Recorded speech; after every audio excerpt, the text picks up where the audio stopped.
দেখেন, পুরো ঘটনা প্রবাহের মধ্যে সবচেয়ে আশাব্যঞ্জক যেই অবস্থাটা ক্রিকেট প্রেমী হিসাবে এই মুহূর্তে, সেটা হচ্ছে আইসিসির সঙ্গে পাকিস্তান ক্রিকেট বোর্ডের অফিসিয়াল চ্যানেলে যোগাযোগটা শুরু হয়েছে।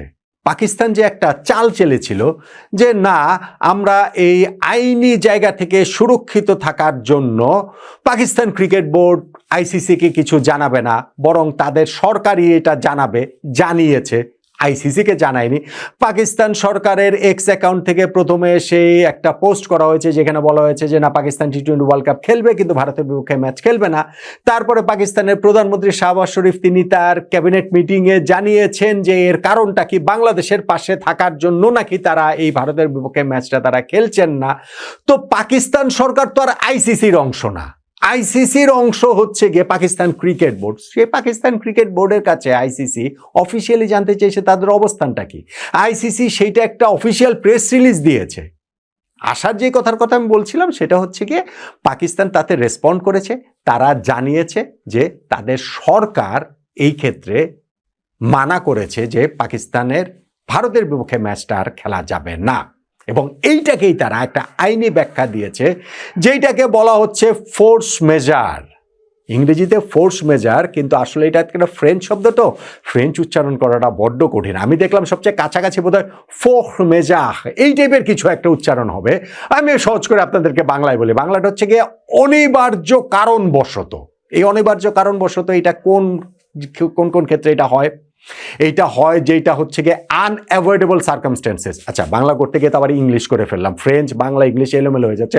ধরেন যুদ্ধ লেগে গেল, এই পরিস্থিতিতে এড়ানো যায় না। ধরেন হচ্ছে গিয়ে কোনো একটা ভয়ঙ্কর প্রাকৃতিক বিপর্যয় হলো, বন্যা হয়ে গেল, ভূমিকম্প হয়ে গেল, এইরকম ক্ষেত্রে কোনো চুক্তি ভঙ্গের একটা সুযোগ আইসিসির সঙ্গে যে এগ্রিমেন্ট থাকে বিভিন্ন দেশের বোর্ডগুলোর, সেইখানটাতে থাকে, এবং সেইখানটাতে অবশ্যই গভর্নমেন্টের নির্দেশনাকেও এই ফোর্স মেজার হিসাবে ধরা হয়। এখন পাকিস্তান ওই জিনিসটাই তারা ক্লেম করতে চাইছে। পাকিস্তান আইসিসির কাছে অফিসিয়ালি চিঠি লিখেছে বলে খবর, এটা ক্রিক ইনফোর খবর, ক্রিকবাজের খবর।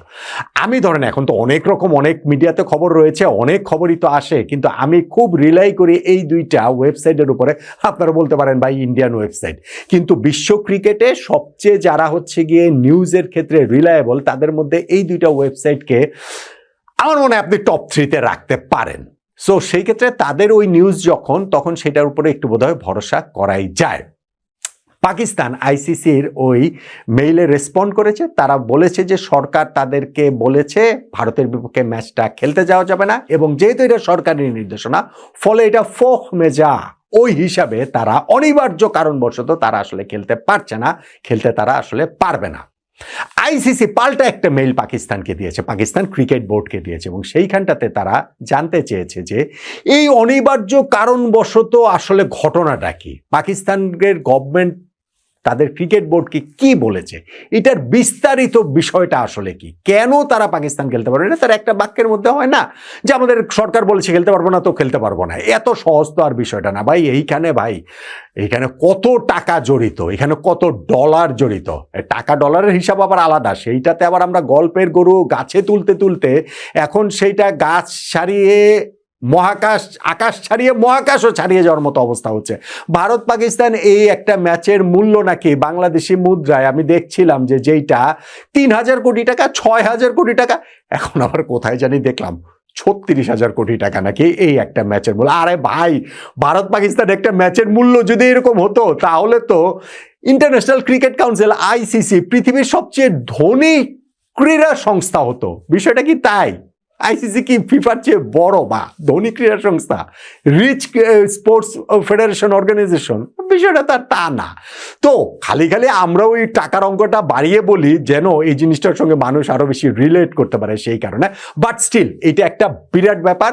ভারত পাকিস্তান ম্যাচের একটা অনেক বড় ভ্যালু রয়েছে, সেটা কমার্শিয়াল ভ্যালু, সেটা ইমোশনাল ভ্যালু, সেইটা হচ্ছে গিয়ে দুই দেশের যে কম্পিটিটিভ ভ্যালু, সবকিছু মিলে এইটা বিশ্ব ক্রিকেটের দা ফিক্সচার, এটা নিয়ে কোনো রকম কোনো ডাউট নেই।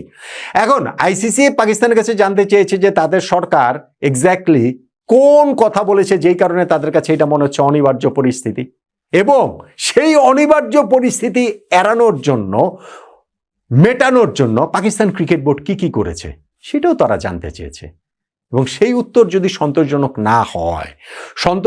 না হওয়ার প্রেক্ষিতেও যদি পাকিস্তান ম্যাচটা না খেলে, তাহলে আইসিসি পিসিবির কাছে পাঠানো সেই অফিসিয়াল মেইলে তারা বলেছে যে পাকিস্তানকে কি স্যাংশনের মুখে পড়তে হতে পারে।